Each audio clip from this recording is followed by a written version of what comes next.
बिस्मिल्लाहिर्रहमानिर्रहीम। Pakistan building codes का आज हमारा लेक्चर नंबर 4 है। हमारे पास डिज़ाइन क्राइटेरिया और इम्पोर्टेंट सेस्मिक कुछ वैल्यूज़ हैं।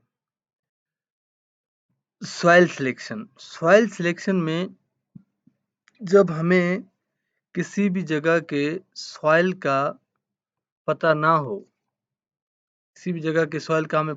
तो हम लोग क्या करते हैं, एसडी सॉइल को कंसीडर करते हैं, उसकी प्रॉपर्टीज हम लोग अज्यूम करते हैं।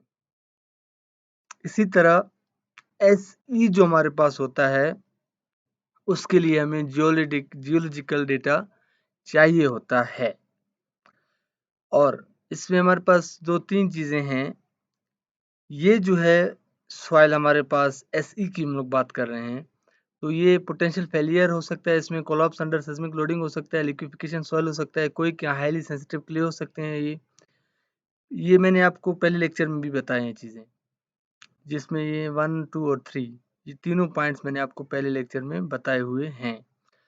अच्छा, इसमें मैंने एक चीज़ दी है, remember no storey drift ratio under design lateral forces greater than 1.3 times that the storey drift ratio of storey above. यानी जो हमारे पास स्टोरी ड्रिफ्ट रेशियो है, वो लेटरल फोर्सेस ग्रेटर देन 1.3 होना चाहिए, नहीं होना चाहिए, उसकी वैल्यू 1.3 नहीं होनी चाहिए। The storey drift ratio of above, जो हमारे पास स्टोरी ड्रिफ्ट रेशियो दूसरे ऊपर वाले स्टोरी का है, उससे। तो ये आपको चीज़ याद रखनी चाहिए। बेरिंग वॉल सिस्टम मैंने आपको मेरे ख्याल में इससे पहले लेक्चर में भी बताया है कि इसमें कोई फ्रेम नहीं होता है, मीन्स कि इसमें कोई कॉलम वगैरह नहीं होती है। A structural member without a complete vertical load carrying space frame. Bearing walls or bracing system provide support for almost gravity loads.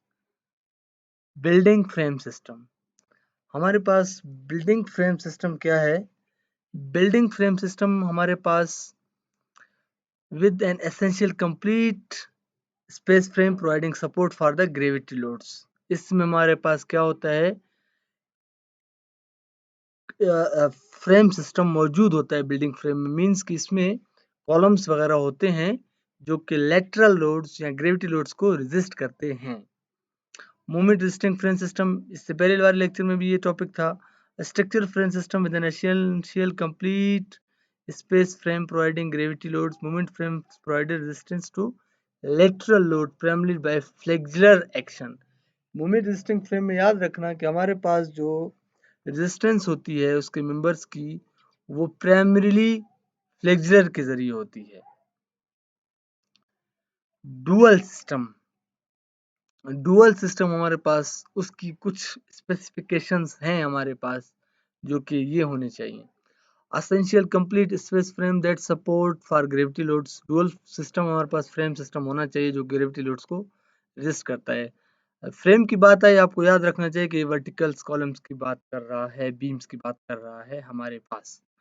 Resistance to lateral loads provided by shear walls और braced frames, और इसमें movement resisting frames होने चाहिए, share walls भी होने चाहिए।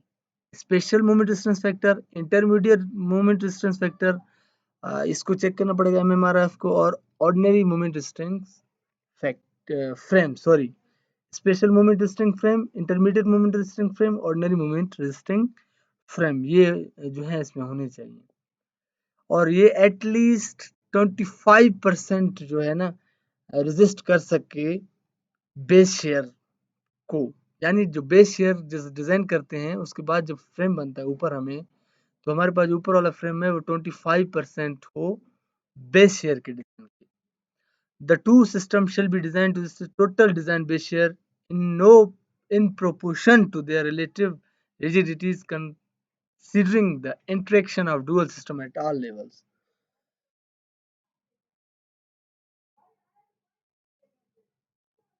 Cantilevered column system, a structural system relying on cantilever column. Cantilever column system हमारे पास क्या होगा, जो कि रेजिस्ट करेगा लेटरल रेजिस्टेंस को। फिर हमारे पास यूनिफॉर्म और कंसंट्रेटेड लोड्स की वैल्यूज हैं हमारे पास। ये आपको यहाँ पे देखें, आपको कैटेगरी दिया हुआ है, एक्सेस फ्लोर है, हार्मोनीज है, असेंबली एरियाज हैं, एग्जिट फैसिलिटीज हैं, गैरेजेस हैं, हॉस्पिटल्स हैं, लाइब्रेरीज हैं, और ये यहाँ पे उनकी यूनिफॉर्म लोड्स हैं। यानी हम लोग जब सेismic जोन में इनको डिज़ाइन करेंगे, जब ये चीज़ें हमारे पास आ जाएंगी तो उनकी वैल्यूज़ ये होंगी। ये टेबल मैंने हार्ड फॉर्म में भी अपलोड किया है, सॉफ्ट फॉर्म में भी अपलोड किया हुआ है, तो आप इसको देख सकते हैं। इसमें जो इम्पोर्टेंट हैं वो आपको पता होना चाहिए। जैसे कि देखें, ये रेजिडेंशियल एरिया है, ये बहुत इम्पोर्टेंट है।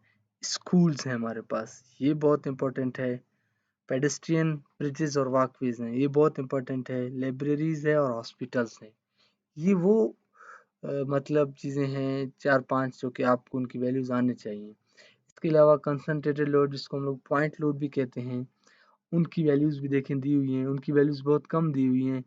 देखें हमारे पास हार्मोनीज भी ज़ीरो है, असेंबली एरिया भी ज़ीरो है, कॉर्निक एंड मार्क्स भी ज़ीरो है, गैरेजेस भी ज़ीरो है हमारे पास।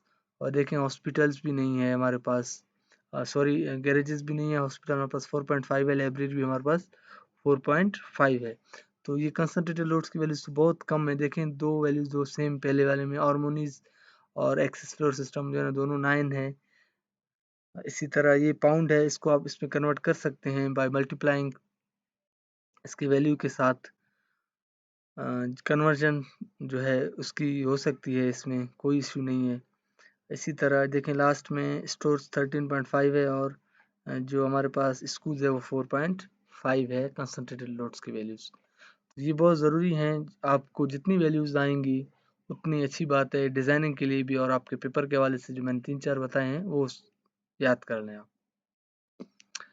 सेस्मिक लोड्स देखें, सेस्मिक लोड्स में construction, public access site, live load, walkways है हमारे पास, कैनवेज है, सीट एंड फुटबोर्ड्स है हमारे पास, कैटवॉक्स है।